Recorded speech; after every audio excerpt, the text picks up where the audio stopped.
अस्सलाम वालेकुम नाजरीन, फ़ख्र न्यूज़ HD में रिपोर्ट पेश कर रहे हैं MD सिंध अब्बास शिराजी। सबसे तवील अरसे तक हुक्मरान रहने वाली खातून सरबराह के इक़्तिदार का सूरज डूब गया।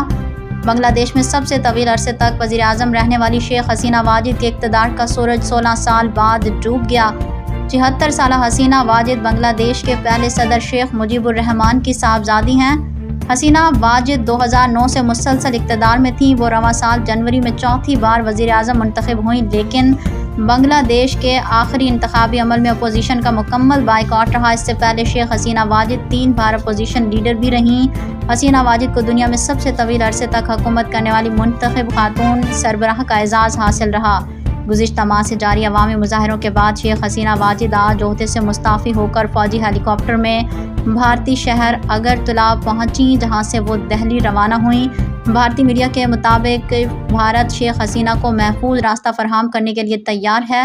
मुबैना तौर पर शेख हसीना वाजिद भारत से लंदन जाएंगी। भारत में हसीना वाजिद के अहम हुकूमती रहनुमाओं से भी मुलाकात है मुतवक्के, और शेख मुजीबुर रहमान की बाक़ियात ख़त्म करने वाला बांग्लादेश से फ़रार होने वाली साबिक़ वज़ीर आज़म शेख हसीना के ख़िलाफ़ एहतजाज की क़यादत करने वाले तालिब इल्म नाहिद इस्लाम। 26 साला नाहिद इस्लाम इस वक्त ढाका यूनिवर्सिटी में सोशियोलॉजी डिपार्टमेंट का तालिब इल्म है। नाहिद इस्लाम इंसानी हकूक़ के कारकुन के तौर पर काम करने की वजह से भी मशहूर है।